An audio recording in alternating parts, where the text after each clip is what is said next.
Today we'll be balancing redox reactions using oxidation numbers and ion electron method. However, for this question, I will be using oxidation numbers to balance this fully. So as you can see here, we have a reaction. Hence, the first step that is required for balancing with oxidation numbers is assigning each element with its own oxidation numbers. And I'll be comparing it to this rules here that are posted here in the video. And that's how I'll be determining. Now that have written all the oxidation numbers within the respect of these elements, I am going to identify the oxidation and reduction in this reaction.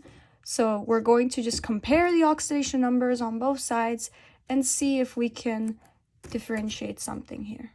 After comparing the oxidation numbers, I'm going to just give you just a bit of an explanation how I came to a conclusion.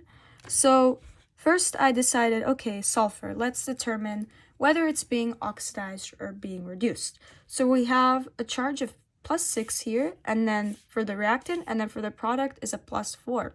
So the oxidation number decreases, and when the oxidation number decreases, it's being reduced. Therefore, sulfur lost 2 electrons, therefore it's being reduced. And here for bromine, the charge for the reactant is -1. And then it goes from the product, which is a charge of a neutral charge, 0. So therefore, it has gained 1 electron. Because we have 2 bromines, right, the quantity I circled here, we multiply that by 2, which will give us 2 electrons. And for the reduction, here for the sulfur, we just did per 1 sulfur, which is 2 electrons. What I just previously explained 5 seconds ago was the calculation for electron change. So for sulfur, it's a reduction, so the change is 2 electrons gained, right?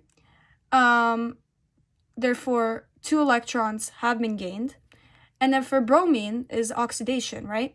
So we have a change of 1 electron per bromine. However, in the product, there's 2, quantity of 2, and we just have to multiply that by 2.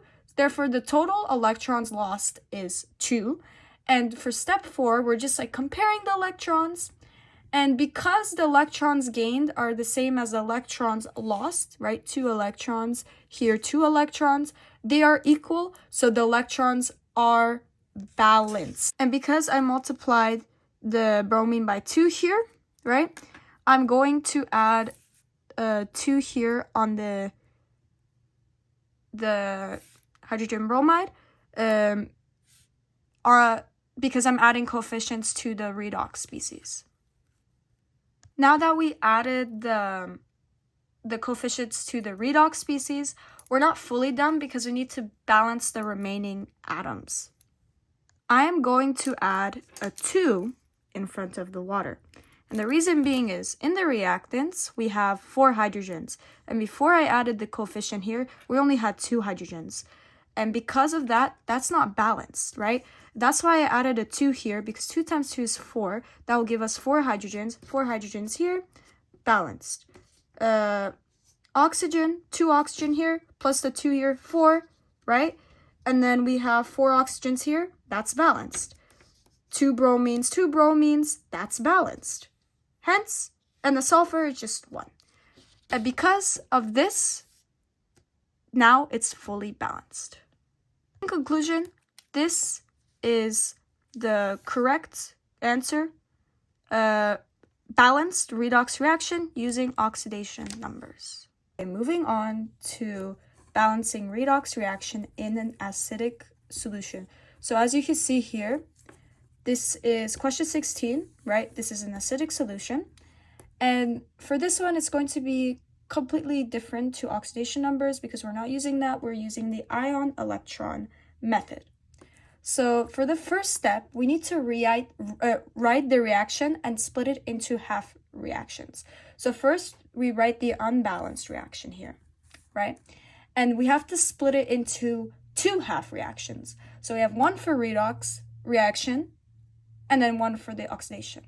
Sorry, one for reduction reaction and one for oxidation.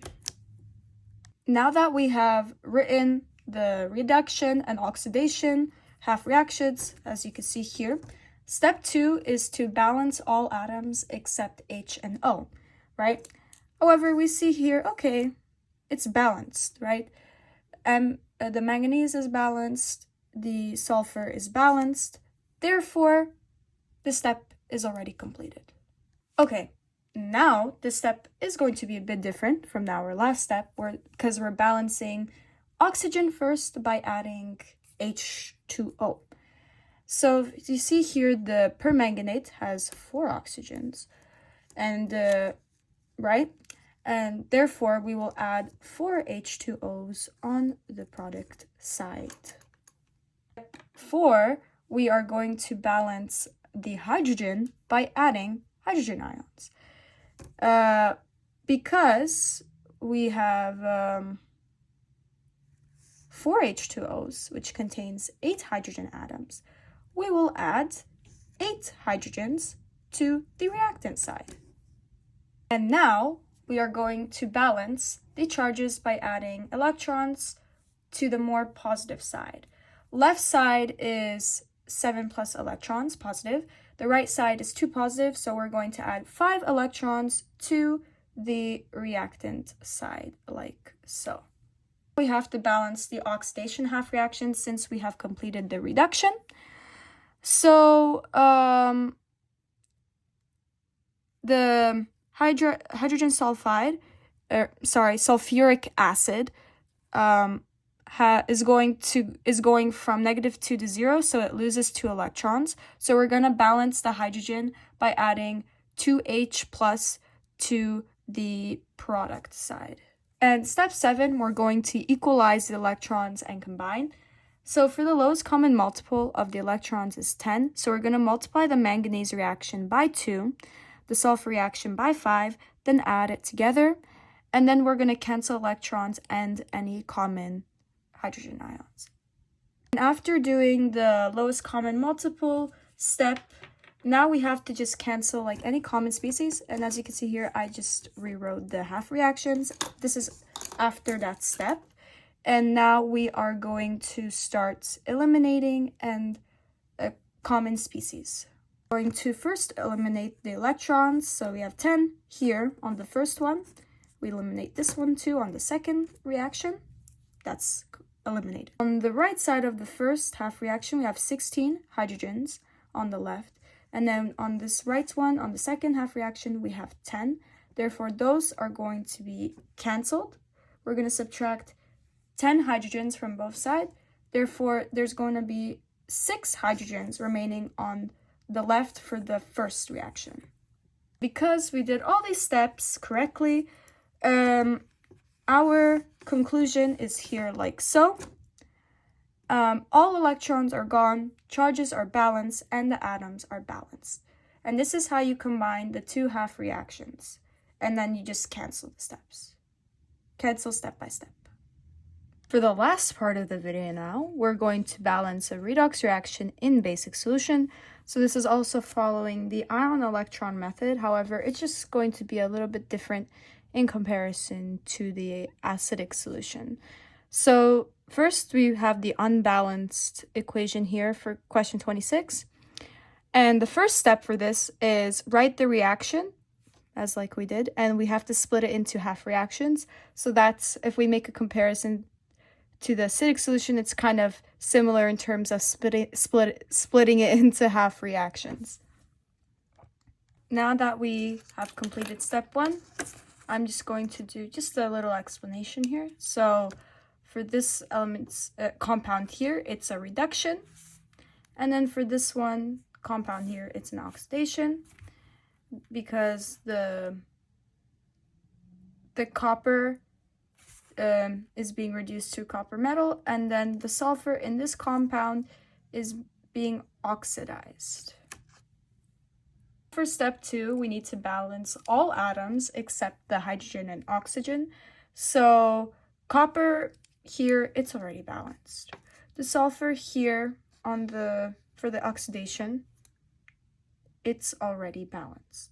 Therefore, this step is already completed, and now we can move on to step number 3, which is we're balancing oxygens by adding water, H2O.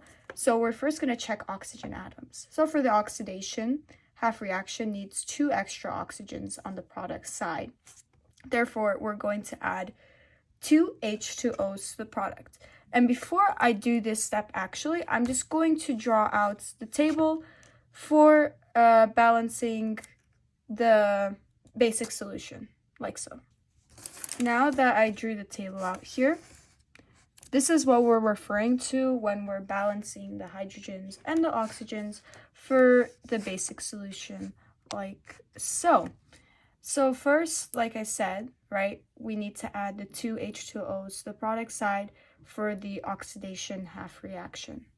Because we added the 2 waters on the product side for oxidation, we need to add 4 hydroxide ions, because remember, for 1 oxygen, when you add one water, there's going to be 2 hydroxide ions added as a result. So if you add 2 waters, then it's going to be times that by 2, so 4 hydroxide ions. And that's why, because I said, okay, well, I put the 2 waters here on the product side so that I can have the balanced amount of oxygens, we need to add a 4 here. This step is completed because the oxygens are balanced using the hydroxide ions and the waters directly into the half reaction. Now we're going to move on to step 4, which we're balancing the hydrogens by adding OH. So now we're going to be balancing the hydrogens by adding the hydroxide ion to the left side for the oxidation half reaction, and this will ensure that the hydrogens in the water are accounted for in a basic solution. And because it is balanced, this step combines the hydrogen and oxygen balance for the basic solution. And then the step 5 is to balance the charges by adding electrons. So we are going to do that by adding electrons to the more positive side. As you can see here, I just rewrote the half reactions, and each half reaction now has 2 electrons, so now they're are ready to be canceled out. The only thing we can really cancel out here, or the common species, are just the charges of the electrons itself. The electron itself we can just cancel. Other than that, we can't really just cancel anything else. However, I am going to now make a conclusion for this question. And because we followed all the steps correctly, we have came to a conclusion for this answer like so. As you can see, all the electrons are gone. The hydroxide ions reacts with the hydrogens from water formation. Therefore, H2O forms, and then NH3 is released from the copper complex. And we can also do a check of the atom and charges. So we have copper, 1 on each side. We have sulfur, 2 on each side. For hydrogen, 4 from the NH3 plus 4 from the hydroxide ion. And then we also have 4 hydrogens from the H2O, like so. Therefore, this is balanced. The oxygens are also balanced because on the left side, for the reactants, we have 4 oxygens from the hydroxide ions, 4 oxygens from this compound, and then for the products, we have 6 oxygens in the products, and then for the charges, they're both balanced. Therefore, this is the final balanced redox reaction in a basic solution. And that concludes my video. Thank you for watching.